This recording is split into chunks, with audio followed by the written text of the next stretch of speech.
Hoy vamos a meternos de lleno en un tema fascinante y muy importante, el trastorno del espectro autista. Y lo haremos mirando de cerca los desafíos que viven las familias en Oruro, Bolivia. Vamos a intentar desentrañar una condición que, y esto es clave, no es una enfermedad, es más bien una forma completamente distinta de percibir y experimentar el mundo. A ver, arranquemos con esta pregunta. ¿Qué significa de verdad? Porque el autismo no es solo una lista de síntomas en un manual, no. Es una experiencia de vida, es una realidad totalmente diferente. Y justo ahora vamos a explorar qué implica eso en el día a día. Bien, esta va a ser nuestra hoja de ruta. Primero, vamos a lo básico. ¿Qué es exactamente el espectro autista? Después, aterrizaremos en la realidad específica de Oruro. Veremos el tremendo desafío que representa para las familias y, para terminar, exploraremos qué caminos se pueden tomar para construir un futuro más inclusivo. Empecemos por el principio como debe ser. Para poder entender la complejidad de este gran desafío, primero tenemos que tener bien claros los conceptos fundamentales, así que vamos a ello. A ver, lo más importante que hay que entender es esto. El autismo no es algo que se cura, es una condición que te acompaña toda la vida. Pensemos en ello como si fuera una configuración cerebral distinta, una arquitectura neuronal que redefine por completo la manera en que una persona vive y siente el mundo. Ojo, porque las palabras que usamos aquí importan, y mucho. Se le llama trastorno porque, sí, hay una alteración en el desarrollo neurológico que se considera típico, pero la palabra espectro, esa es la palabra clave. Nos recuerda que no hay dos personas con autismo que sean iguales. La condición se manifiesta en un abanico inmenso de características con diferentes intensidades. Y aquí va una de las claves más importantes para entender el autismo.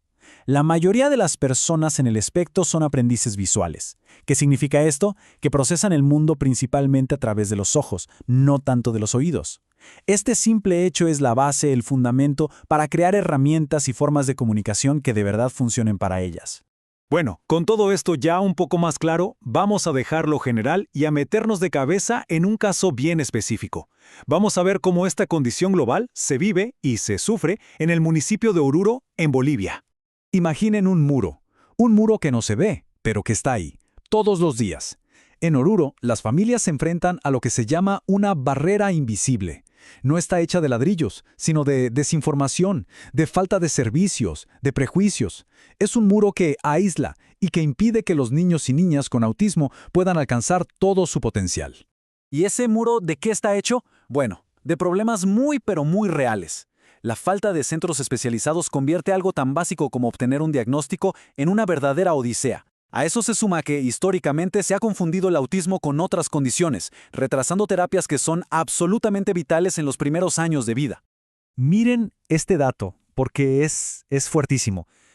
Un abrumador 85% siente que la sociedad no los entiende. Y ese número no es solo una estadística fría, es el peso del aislamiento, de la soledad y de la frustración que muchísimas familias cargan sobre sus hombros día tras día. Ahora, pensemos, ¿cómo aterriza todo esto en el día a día, en el corazón de una familia? Porque el desafío tiene muchas caras, impacta desde todos los ángulos. Para entenderlo mejor, podemos agrupar este desafío enorme en tres frentes principales.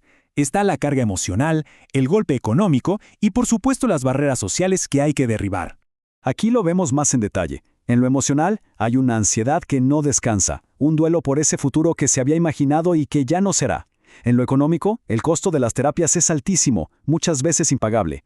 Y en lo social, las familias se enfrentan al juicio, al rechazo, vulnerando el derecho fundamental de sus hijos e hijas a ser parte de la comunidad.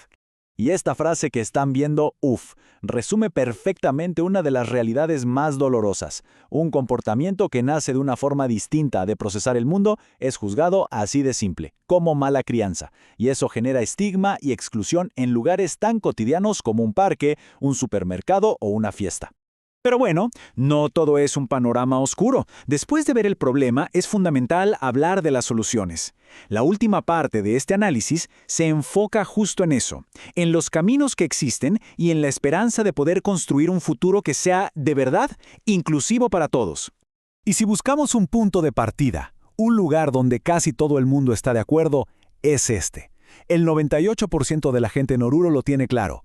Un diagnóstico temprano es crucial. Es una base de apoyo casi total para empezar a construir un cambio real. Esta frase es simple pero potentísima. Cuanto antes lo sepas, antes puedes ayudar.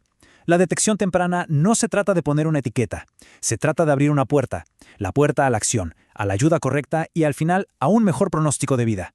Porque los beneficios de verdad son innegables y cambian vidas.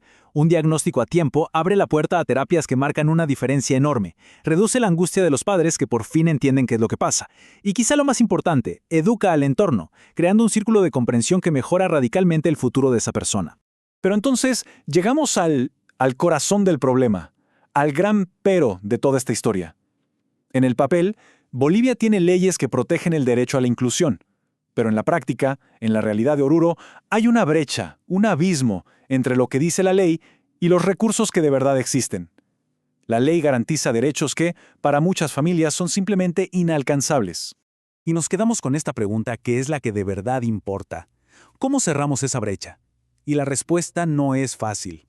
No es solo una cuestión de dinero, sino de voluntad política, de sensibilización social y de un compromiso colectivo para que la inclusión deje de ser una linda promesa en un papel y se convierta en una realidad vivida por cada niño, cada niña y cada familia.